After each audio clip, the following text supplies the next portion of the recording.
Bonjour, alors aujourd'hui je vous retrouve pour vous parler d'une palette moi personnellement j'ai acheté à New York quand j'y suis allée au mois d'octobre, mais qui est disponible en France sur le site d'Etam, parce que Etam depuis quelques temps fait de la beauté. Alors je crois qu'il y en a un peu en magasin, mais en tout cas il y en a sur le site, c'est sûr. Et je veux parler d'une palette de chez BH Cosmetics, et c'est la palette qui a été faite en collaboration avec Carly Bible, qui est une youtubeuse avec beaucoup de millions d'abonnés.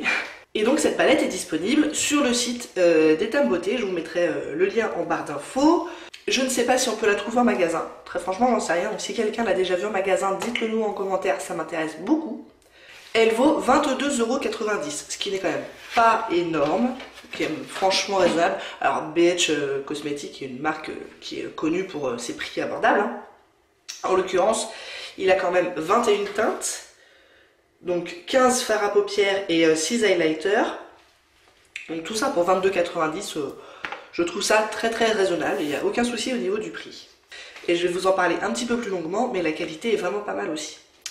Donc voilà comment elle se présente de l'extérieur, elle est dans un carton comme ça, et la palette est exactement à l'image du carton. Au dos du carton, ça nous dit, et au dos de la palette aussi, remarquez, cette édition de luxe de la palette de 21 couleurs d'ombre à paupières et de poudre illuminatrice par Carly Bible reflète tout le style glamour féminin de cette youtubeuse et maquilleuse professionnelle. Elle comprend les 11 teintes d'origine ainsi que 10 nouvelles ombres à paupières et poudre illuminatrice chic sous forme de formules onctueuses pouvant être mélangées et assorties d'une poudre fixante. Alors oui, parce que je vous ai pas dit, en fait c'est la deuxième version de sa palette. Elle avait déjà fait une première version il y a, je sais pas, peut-être 2 ou 3 ans, j'en sais rien, qui avait moins de fards. Et donc là, elle en a fait une deuxième version avec plus de fards. Donc tous les fards de la première palette sont présents ici et elle en a rajouté. Quoi vous dire d'autre? Il y a également un miroir qui est d'une taille correcte. Il aurait pu faire toute la palette, ça m'aurait pas gêné, mais bon, il est d'une taille correcte. Et donc l'intérieur de la palette a un effet un petit peu marbré comme ça qui est assez sympa. Je la trouve plutôt jolie.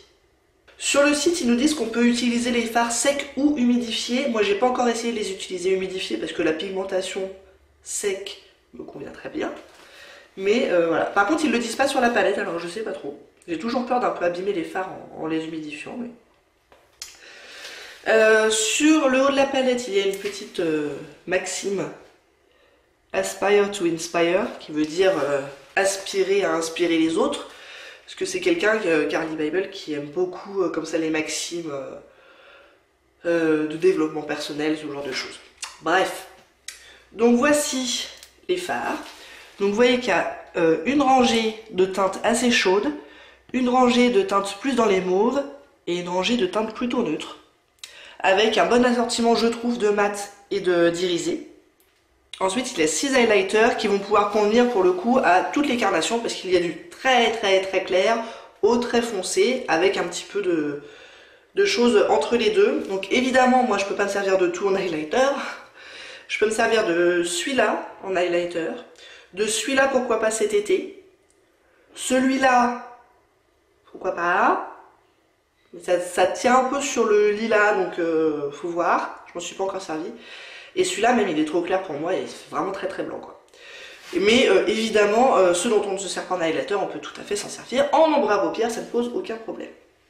Ma revue sur cette palette, c'est que vraiment je suis contente de l'avoir achetée. Franchement, je trouve qu'elle vaut ses 22,90 €. La pigmentation de tous les fards est excellente. Il n'y a pas un ou deux fards où je me dis tiens la pigmentation elle est... Non, ils sont tous très bien pigmentés. Le seul petit bémol que je vais mettre, c'est que je trouve que les mats moi en tout cas j'ai un petit peu de difficulté à les estomper. Je me suis filmée en train d'appliquer les fards là sur mes yeux ce matin, donc je vous mettrai ça à la fin de la vidéo. Juste, enfin, c'est pas un tuto, c'est juste pour que vous puissiez voir comment ils s'appliquent. Mais ça me demande du boulot d'estompage, plus que d'autres fards, d'autres palettes. Donc voilà, si vous avez un petit peu plus de temps le matin pour estomper, et si ça vous dérange pas trop, le reste de ma revue est très positif, c'est le seul point qui m'embête un petit peu. J'aime que ce ne soit que des couleurs qui sont tout à fait portables. Alors il y a le rose là avec des paillettes dorées dont je me suis pas encore servi, qui m'intimide un petit peu, je vous le cache pas. Mais à part ça, toutes les couleurs sont extrêmement portables au quotidien. et je me sers de tout. Donc je vous propose de regarder les swatchs et ensuite l'application.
Donc voilà, je pense que vous avez vu que la pigmentation est au rendez-vous. Donc est-ce que c'est une palette que je recommande? Oui, vraiment oui. À part ce petit souci d'estompage qui prend un petit peu plus de temps, mais on finit par y arriver. Sinon j'ai rien d'autre à dire, le prix est juste, les fards sont bien pigmentés. Non, c'est vraiment une bonne palette je trouve. Si vous l'avez, dites-moi ce que vous en pensez, ça m'intéresse. J'espère que ça vous a plu. Si oui, n'hésitez pas à commenter, à liker et à vous abonner. Et je vous dis à bientôt. Au revoir.